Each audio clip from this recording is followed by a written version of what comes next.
What's up guys, this is RJ Nick's Adventure. For today's episode, it's gonna be a day trail. So we're on our way to Tanay, kasama ang Overland Trail Pilipinas.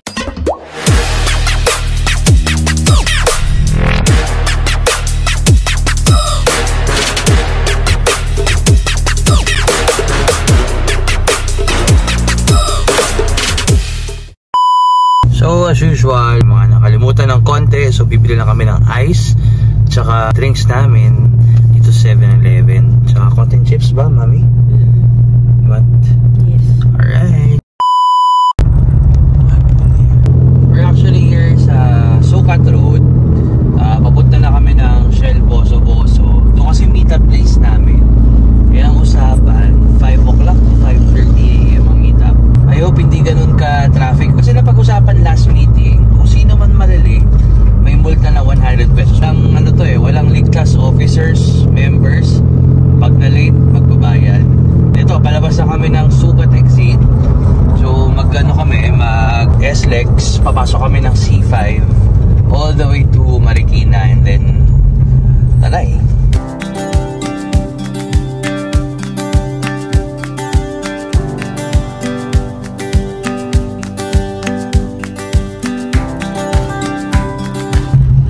Lago, traffic. Traffic, early morning traffic naman.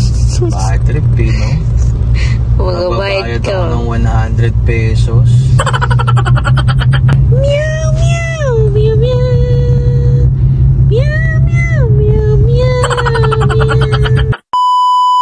40 minutes stuck in traffic. Ayun na pa kami dito. Baka may banggaan tsaka daming chismoso kaya yan, nagka-traffic. Time check, it's already 5:26.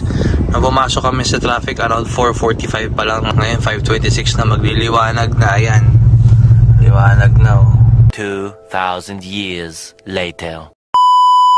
Finally, nakakapag-drive na ulit. Ngayon, dito na kami sa may Marikina. Medyo maluwag naman dito. I hope hindi lang mag-stock up ulit sa may bandang Masinag area.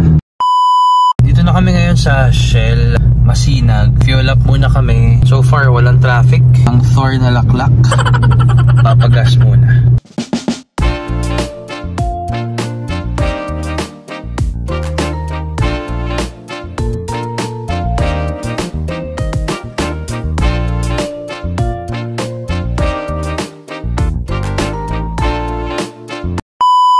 By the way guys, itong pupuntahan namin, ito yung malapit sa Metro Manila. Pero ito yung hindi namin madalas puntahan. Kasi yung huli namin yata dito was around 2 years ago. Excited ako na makita natin ulit yung tsura ng Tanay. And finally here, dito na kami sa meet-up place namin. And papasok na ako dito. Andyan na silang lahat, ako yung late. Bad trip. Kasi doon. Ayun silang lahat. Say good morning to the vlog. And that's Kuya Joel, Kuya Errol, Kuya Marnes, and Kuya Gat. Yan sila, yung mga rig nila.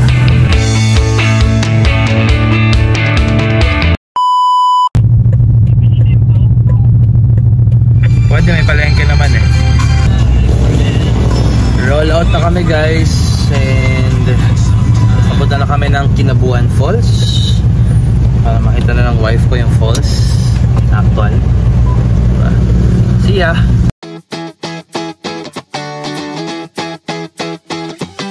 Dahil sa gutom na si Mahal, ayan, bumili ng sariling handoks. Half daw para sa kakainin na nangangasim. Check lang ako yelo sa harap. Susubukan niya ako. No rice. No rice kami. Although may bago kaming shirataki. Ito lang dala namin guys, so hindi namin dala yung fridge. Konti lang. Recovery gears yung dala talaga namin. Dito ako nagmamotor dati. Ngayon, masyado lang stricto sa lugar na to ngayon. So may mga police na sa mga corners. Because dito yung madalas na nagkakaroon ng accident, no? Yung mga motorsiklo na buwabanking, nagpapanidrag dito sa daan na to. It's a no because hindi ito racetrack. This is a national road. So a piece of advice to my co-motorcycle riders, go to a racetrack, diba? If you want to test your skills, may racetrack naman. Kung hindi nyo afford ang Batangas at saka CIS, may Carmona at meron sa Tarlac. Be careful guys. Kaya kami, maingat din kami nagdadrive dahil ang daming motor na naan dito.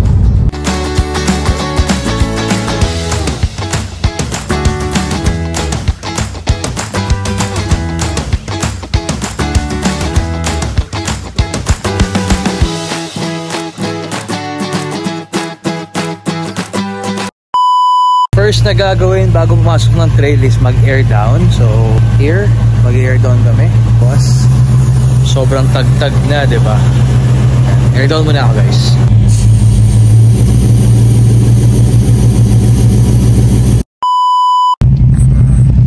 One by one lang, pasok one by one. Kasi ano, mami, putik. Kaya ako pinos.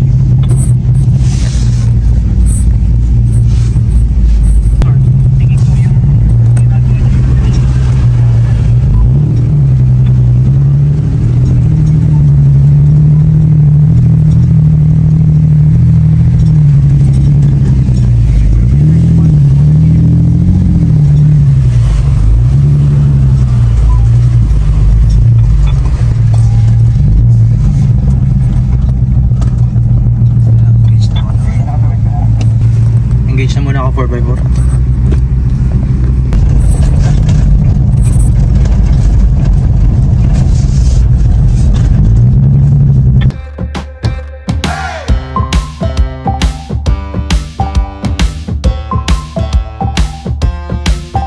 And the adventure begins.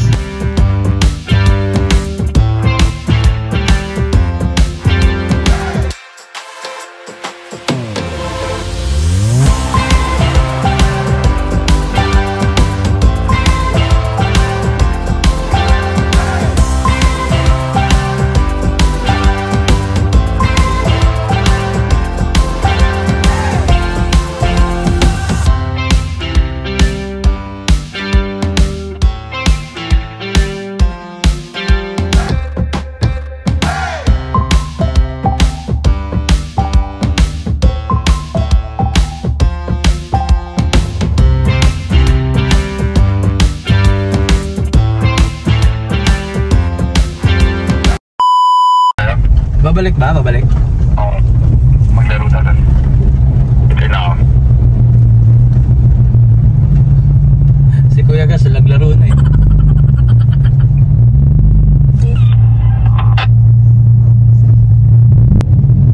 Nandito ba si Sir Joel eh? Ganda ng video sa akin. Hindi mo maglaro kasi.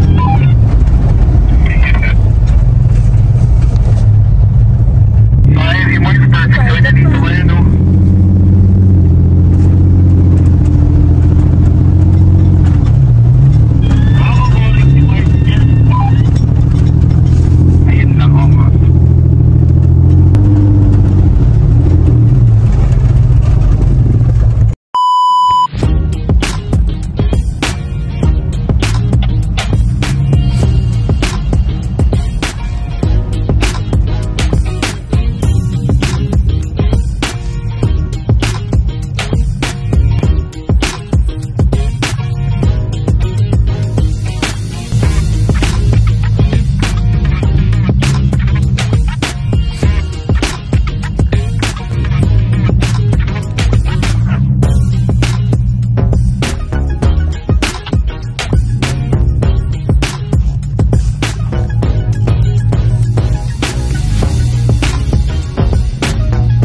So, ito na. Unang sitwasyon. Si Kuya Joel hindi makaangat. So, ayan, hihilain siya ni Bro Errol. Kuya Gas. Ayan.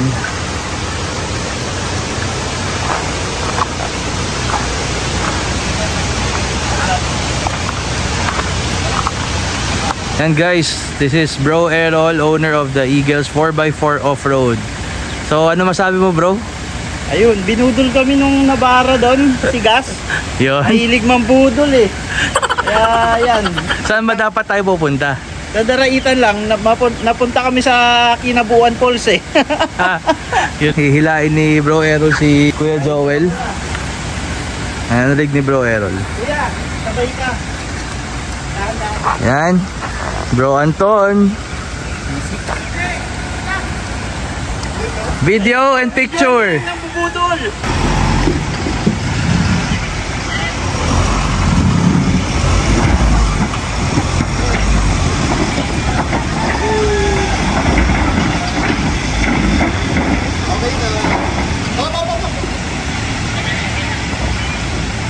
Diretso gulong, diretso gulong.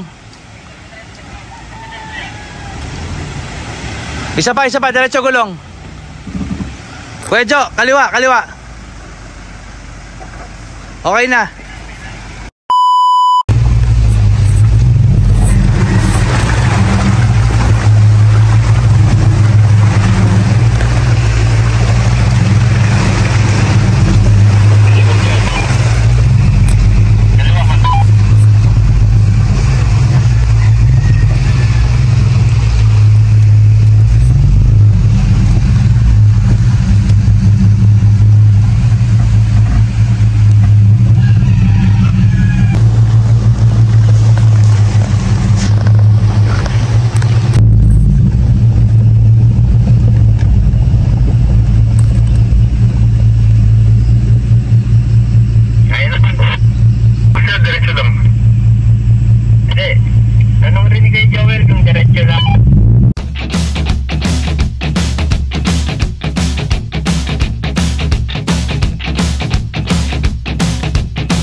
Sa kalagitnaan pa rin kami ng trail. Medyo ano lang, mabato talaga yung daan. Kaya naman, may konting hila lang kanina, pero nakaka-survive so far. How are you, Mami? I'm good. Thor is doing good also. Yes, parang ano si Thor eh, parang alam mo, crawl lang, crawl. Despite yung malalaking mga bato. Time check, it's 9:53 in the morning and hindi pa kami nakakarating sa Kinabuan Falls. Si Mami kasi hindi lumalabas yung kabataan niya, 'di ba? So hindi siya nakakapunta ng mga falls. Ngayon first time niya pumunta ng falls. Yes. Okay na kuya, uli ba tayo agad? Mamaya pag bawi, wala na ako kasi.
already here in Kinabuan Falls.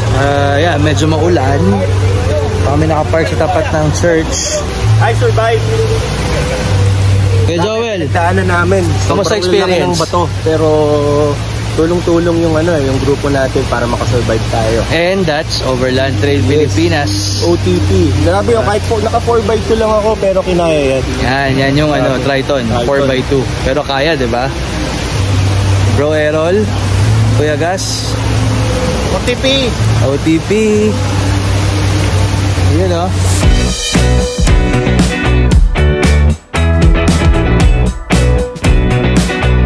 So may konting trekking papunta sa falls pala. Kasi nga first time namin. Si Mami hindi na dala boots niya.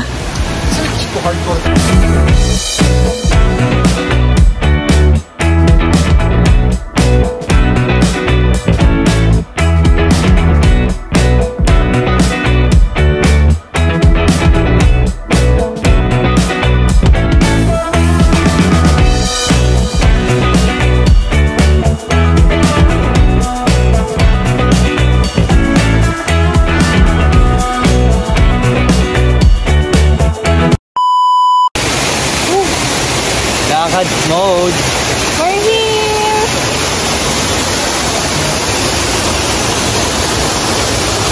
Kinabuan Falls. Nakakapagod. Ako nga. Hindi mo sinabi may trekking. Hindi ako sanay maglakad. Daddy! Easy pa more.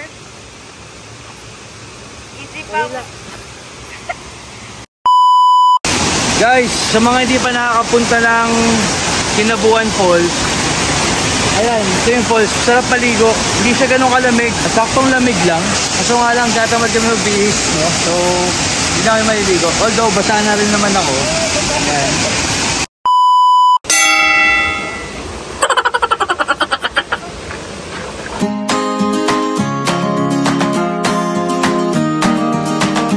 Guys, nakabalik na ulit kami dito. It's my first time to trek, so hindi ako prepared. Look naman, naka-sleepers lang ako. Pero kinaya, si RJ, nadulas 2 beses.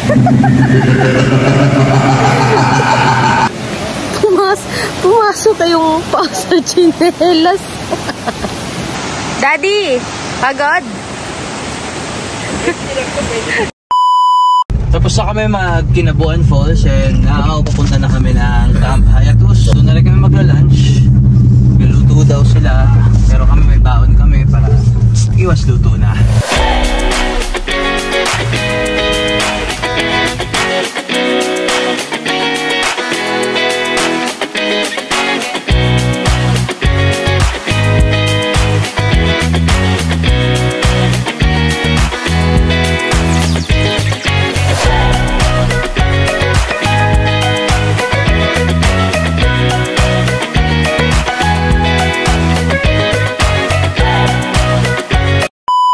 We're now here at Camp Hayatus. So, ito lang view, diba?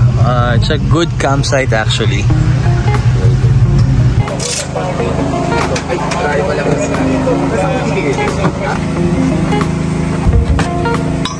Let's eat lunch. What's for lunch? So, we have adobo, lechon manok from Andok. So, we also have food there.